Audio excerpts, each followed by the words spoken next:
जय श्री महाकाल। स्वागत है हमारे YouTube चैनल में। तो चैनल को सब्सक्राइब करिए और बगल में बेल आइकन है उसे दबा लीजिए। हमारी कोई भी वीडियो आए आप उसे रीड कर सकते हैं, देख सकते हैं। वो नोटिफिकेशन के रूप में आपको मिलेंगे हमारी कोई भी वीडियो होगी। तो चलते हैं आगे हम साधना के ऊपर। तो आज हम डाकनी साधना के ऊपर आए हैं कि डाकनी साधना किस प्रकार से आप कर सकते हैं। तो डाकनी साधना एक ऐसी साधना जो आपको हर एक ख्वाहिश जो मन की मुराद है वो चुटकी बजाते ही आपके हर मन की मुराद पूर्ण होंगे। इस डाकनी साधना को करने के बाद यह डाकनी साधना बहुत ही तीक्ष्ण रूप वाला यह साधना है। वो वही व्यक्ति करे, मैं आपको बोल देता हूं कि वही व्यक्ति करे जो अपने इष्ट और अपने गुरु और अपने ऊपर पूर्ण भरोसा हो, जिसका दिल मजबूत हो, वे ही करे। क्योंकि तामसिक साधना है, बहुत ही तीव्र साधना है। वो आपको डराएगी, धमकाएगी। तो आपको डरना और धमकना नहीं है कि अब मुझे डर लग रहा है तो मैं छोड़ के चला जाऊं, उस स्थान को छोड़ के चला जाऊं, अपनी साधना रोक दूं। इस बात का ख्याल रखना है, आपको ध्यान रखना है। अगर आपने इस साधना को शुरू कर लिया तो कर लिया, फिर आपको इस साधना को बीच में छोड़ना नहीं है। अगर आप इस साधना को छोड़ते हो तो ये वह जो भी ऊर्जाएं आपने जप किया है, जो भी ऊर्जाएं आपने इकट्ठा की है, ये जो भी ऊर्जाएं हैं वो आपके ऊपर दोष रूप में आपके ऊपर प्रभाव करेगी। तो साधना खंडित होने के बाद वो दोष पूर्ण हो जाता है। दोष लगते हैं साधना खंडित होने के बाद, क्योंकि आप किसी को बुला रहे हो और आप उन्हें अपमानित भी करें तो चाहे इसके ऊपर साधना ही ना ही करें, चाहे उन्हें बुलाए ही नहीं। तो इस बातों का ख्याल रखना है। साधना कभी खंडित नहीं होनी चाहिए। यह साधना करने के बाद साधक हमेशा धन, धान्य, शौक, सुख, शांति, समृद्धि, मन की हर एक इच्छाएं, मनो इच्छाएं पूर्ण होती चली जाती है। चाहे वो किसी भी प्रकार की मनोकामना हो, वशीकरण, मारण, उच्चाटन, विदूषण आदि सभी कार्य ये करने में सक्षम होती है डाकनी। यह डाकनी आपको कोई व्यक्ति कहीं से भाग चुका है तो कब आएगी, कैसे आएंगी, कितने बजे आएंगे, सब कुछ वो बता देंगे। अगर कोई व्यक्ति भाग गया है, वो जीवित अवस्था में है या नहीं है, वे भी बताएगी यह डाकनी। कोई व्यक्ति आपके पास आता है, आपके पास क्यों आता है, वह डाकनी आपको बताएगी कि फलाने कारण से आपके पास आया है। किसी को तंत्र वगैरह लगे हुए हैं, उनकी काटने में भी यह सक्षम है डाकनी।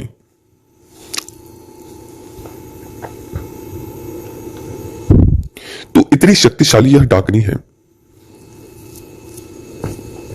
सबसे पहले आपको स्थान एकांत कक्ष चुनना है। यह साधना आप घर में भी कर सकते हैं, लेकिन साधना कक्ष आपका एकांत हो, शांत हो, और उस घर में जितने दिन तक आप साधना कर रहे हैं उतने दिनों तक उस रूम में, उस कक्ष में कोई भी घुसना नहीं चाहिए, अंदर नहीं जाना चाहिए इस साधना में। और इस साधना में आपको फोन, मोबाइल वगैरह दूर रखना है। केवल आवश्यकता पर ही आप इसमें अपनी मोबाइल वगैरह का यूज करें। इससे इस साधना कक्ष से छोटे बच्चे वगैरह को दूर करके रखें। तो इन सभी बातों को ध्यान से आपको रखना है, ठीक है। और दूसरी बात कि जब भी यह साधना करें तो अपने गुरु के मार्गदर्शन में रहकर करें, क्योंकि जब आप इस साधना को करेंगे तो आपको बहुत ही ज्यादा अधिक परेशान करेंगे यह डाकनी। देखो, सबसे पहले होता है इन्वेस्टमेंट। कोई भी व्यापार आप करते हो या कोई भी कुछ भी आप करते हो तो इन्वेस्टमेंट चाहिए होंगे। तो आप कुछ खोओगे तभी तो कुछ पाओगे। अब पहले मुश्किल से झेलना तो सीखो। साधना किस प्रकार से होती है, आप कितने उनके प्रति सच्चे हो, आपकी परीक्षा लेंगे वो। किन्हीं को हो सकता है कि कम परीक्षा लें, लेकिन कुछ लोगों की अधिक परीक्षा होती है। तो ये आपकी परीक्षण करेंगे आप किस प्रकार के साधक हो।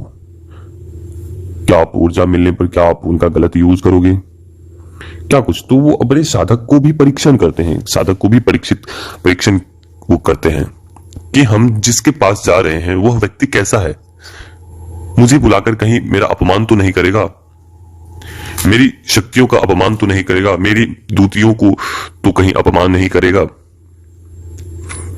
तो इस प्रकार से हैं। तो आप उनसे भी आप उनका ये हो सकता है, मतलब कि वो कहने का अर्थ है कि वो आपकी परीक्षा लेंगे। तो इसमें आपको घबराना नहीं है, सतत आपको वहां पे मां काली का और उस डाकनी का स्मरण करते रहना है, जिसके द्वारा आने वाली जितने दिनों तक की साधना है उतने दिनों तक सभी विघ्न बाधा मां के चरणों में अर्पित करते जाएं, ताकि कोई भी आपको दुख, परेशान या किसी भी प्रकार का लॉस आपको न झेलना पड़े। तो इसलिए कहने का मतलब है कि आपको साधना के समय उसी रूम में रहना है जितने दिनों की साधना है। एक एकांत कक्ष आपको चयन कर लेना है, एकांत वास आपको चयन कर लेना है। उतने दिनों तक अगर संभव हो तो अपनी पत्नी से बनी हुई भोजन भी ग्रहण ना करें। तो इन सब बातों का ख्याल रखना है। पूर्ण ब्रह्मचारी का व्रत का पालन करना है। आपके अंदर सोच भी नहीं आनी चाहिए किसी भी प्रकार की। इसीलिए अगर कोई भी व्यक्ति कर्ण पिशाचनी की साधना करता है या कोई भी व्यक्ति डाकनी की साधना करता है तो इन सभी चीजों से एकांतवास ले लेता है, क्योंकि अगर वो प्रसन्न होती है तो वो सब कुछ देती है। ऐसी ऐसी शक्तियां, ऐसी ऐसी गुप्त जानकारियां, ऐसी ऐसी क्रियाएं, ऐसी ऐसी साधनाएं जिसके बारे में आप सोच भी नहीं सकते हो। लेकिन जब वो रुष्ट होती है तो कितने आपसे जितने जुड़े हुए कुल हैं उनका भी नाश करने में समय नहीं लगता है उनको। किसी ना भी किसी विधि से वो आपका नाश कर देते हैं। तो इन सभी बातों का ख्याल रखना है, कभी भी किसी भी माता का अपमान नहीं करना है। जब आप इनकी साधना करते हो तो हर एक खुशी, सौभाग्य, आरोग्य, परम सुख की प्राप्ति होती है। सदैव अपने माता पिता, अपने से बुजुर्ग, अपने से बड़े व्यक्ति का आदर करना है। तो इन सभी बातों का ख्याल रखना है आपको। तो चलते हैं साधना की, मुख्यतः साधना की ओर। सबसे पहली बात तो अगर व्यक्ति घर में करता है तो कुछ सामग्री की आवश्यकता होगी, जिसमें आपको चाहिए होंगे चमेली के इत्र, गुलाब के पुष्प और एक रजनीगंधा के जो पुष्प होते हैं वो 3 पुष्प आपको प्राप्त करनी है। अगर ये सब भी संभव ना हो तो गुड़हल के फूल आपको प्राप्त कर लेने हैं। इस प्रकार से करना है। सबसे पहली बात तो आपको एक गुरु पूजन करना है, गणपति पूजन करना है, उनकी ध्यान करने हैं उनके। प्रतिदिन आपको सूर्य को जल चढ़ाने हैं, दुर्वा, गुड़ और थोड़ी सी तिल डालकर प्रतिदिन चढ़ाने हैं आपको। दूसरा कि जब भी यह साधना करें तो अपने घर में आपको एक अपने महाकाली का एक फोटो आपको लाना है, जिसमें आकृति आपको साफ से नजर आती हो और उन्हें आप देख सकें। इस प्रकार का फ्रेश आपको फोटो लेने हैं मां काली के। आपको एक खप्पर तैयार करना है। किस प्रकार का? तो आपको नारियल लेने हैं, नारियल के 2 भाग कर देने हैं, उससे निकाली हुई जो भी वो होते हैं 2 आपको बनाने हैं। एक तो माता का भोग लेंगे, दूसरा जिसमें आप भोजन, चाय वगैरह उसमें बनाकर स्वयं ग्रहण करेंगे। तो इस प्रकार की साधना है। तो आइए हम बढ़ते हैं आगे। सबसे पहली बात तो जो घर में करते हैं तो घर में आपको चाहिए होंगे कुछ सामान। 5 नींबू आपको लेने हैं, लौंग कपूर लेने हैं, बतासे लेने हैं, 2 लड्डू लेने हैं,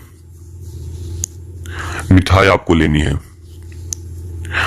अगर आप सरवाइव कर सकते हो तो आप थोड़े से बकरे की कलेजी आपको ले लेनी है और सब कुछ आपको वहां पे अर्पण करना है, रखना है। नींबू में 5 तिलक लगाने हैं। वही मंत्र पढ़ते हुए मां काली के जो मंत्र हैं, जिसमें आपको 2 मुख्य मंत्र दिए जाएंगे, एक तो मां काली के, दूसरा आपको वह जो मुख्य साधना है उनके मंत्र दिए जाएंगे। तो जो मां काली के जो मंत्र हैं, उस मंत्र से आपको नींबू के ऊपर तिलक लगाने हैं, फोटो के ऊपर तिलक लगाने हैं और चुटकी करके उस 5 के ऊपर थोड़ी सी सिंदूर लेनी है और मंत्र पढ़ते हुए छोड़ते जाना है। इस प्रकार से 21 बार आपको सभी नींबुओं के ऊपर करना है और मां के सामने समर्पित करना है उसे, और उसी प्रकार से आपको करते जाना है। और फिर आपको शरीर के ऊपर, उससे पहले आपको शरीर कीलन, गुरु पूजन वगैरह कर लेना है और उसके बाद अपनी जो प्रक्रिया मैंने अभी बताई है वो करना है। और जो मंत्र हैं वो मंत्र आपको जपने हैं। केवल और केवल 3 माला आपको करनी है, 3 से 7 माला। अगर आप 7 माला आप इस साधना में करते हो तो करीब 4 घंटे का समय लगेगा 7 माला करने में, करीब करीब। अगर आप 3 माला करते हो तो करीब 2 से 1.5 घंटे के करीब आपको समय लगेंगे। तो इस साधना के 2 मंत्र हैं। एक लघु मंत्र है जिसमें आपको प्रतिदिन आपको कम से कम 20 माला आपको प्रतिदिन निकालने हैं। छोटा जो मंत्र होंगे, अगर आप साबरी मंत्र करते हैं या करेंगे तो उसके मात्र और मात्र 3 माला करनी है। लेकिन साबरी मंत्र में अगर आप करते हैं तो उसकी जो साधना की समय है वो 11 से 15 दिनों के आसपास होंगे साधना। और अगर आप लघु मंत्र करते हैं तो उनकी साधना आपको 21 दिनों की होगी। 20 माला प्रतिदिन आपको रोज जपना है 21 दिनों तक। तो ये बहुत ही तीक्ष्ण साधना है। इनके द्वारा कोई भी वशीकरण, किसी भी प्रकार का तंत्र, किसी भी प्रकार का मंत्र लगा हुआ है, खिलाया पिलाया है, बहुत ताकतवर चीज है। कई व्यक्ति आपसे जुड़ा हुआ व्यक्ति है, आपके मित्र हैं, बंधु हैं, वो बहुत परेशान चल रहा है, तो इस शक्ति के माध्यम से उस जगह तक आप पहुंच सकते हो। इस शक्ति के माध्यम से किसी के भी तंत्र को खींच सकते हैं, किसी की भी विद्या को सोख सकते हैं इसके माध्यम से। इस बात का ख्याल रखिए, आप सभी के ऊपर घमंड करना, आप सभी चीजों के ऊपर घमंड करना, लेकिन माता के भक्तों के ऊपर या माता के भक्तों के ऊपर कभी भी भूल से भी इस शक्ति का प्रयोग नहीं करना। तो इस बातों का इसमें एक चेतावनी है मात्र। अगर कोई दुर्गा 10 महाविद्याओं में से कोई भी देवी की साधक हो, उसके ऊपर कभी भी इस शक्तियों का प्रभाव नहीं होगा, बाकी हर एक व्यक्ति के ऊपर होगा, मैं खुला कहता हूं। तो जो व्यक्ति इस प्रकार की साधना करना चाहता है वह व्यक्ति हमसे जुड़कर इस साधना को कर सकता है। वही जुड़े जो साधना कर सकते हैं और जो साधना करेंगे, क्योंकि कोई व्यक्ति साधना नहीं करेंगे और फालतू का मेरा समय वेस्ट करने के लिए आते हैं, तो इससे आपका भी समय नष्ट होगा और मेरा भी समय नष्ट होगा। तो अपने अपने समय को अच्छे से बचाइए, हम यही आग्रह करेंगे। कोई व्यक्ति अगर साधना सीखना चाहता है, केवल और केवल साधना, तो आपको मंत्र दीक्षा लेनी होगी। अगर गुरु बनाना चाहता है तो गुरु मंत्र धारण करने होंगे। अगर आपके पास पहले से ही गुरु मौजूद हैं और सीखना चाहते हैं हमसे, तो मंत्र साधना आप लेकर हमसे सीख सकते हैं। लेकिन आप हमें गुरु बनाना चाहते हैं, हमें गुरु बनाना चाहते हैं, हमारे ऊर्जाओं से, हमारी शक्तियों से जुड़ना चाहते हैं, तो आप गुरु मंत्र ले सकते हैं। कोई भी साधना सफल करने से पहले आपको गुरु मंत्र की आवश्यकता होती है, गुरु की आवश्यकता होती है। कोई भी साधना हो या अनुष्ठान हो, पूजन हो, करने से पहले मार्गदर्शक होना अति आवश्यक है। कोई व्यक्ति, आप चाहते हो विद्वान बने हम, तो उसके लिए मार्गदर्शक भी होना चाहिए ना, शिक्षक भी होना चाहिए ना। अगर शिक्षक नहीं होंगे तो आप विद्वान कैसे हो पाएंगे? आप ज्ञान इकट्ठा कहां से कर पाएंगे। तो एक मार्गदर्शक होना अति आवश्यक है किसी भी साधना में। वो व्यक्ति इस जुड़ता है जो तंत्र में वापसी का कोई संभावना नहीं है। आप इसमें चलते जाओ चलते जाओ चलते जाओ। आप देख ही रहे हो कि तंत्र में एक साधना में कितनी क्षमता होती है।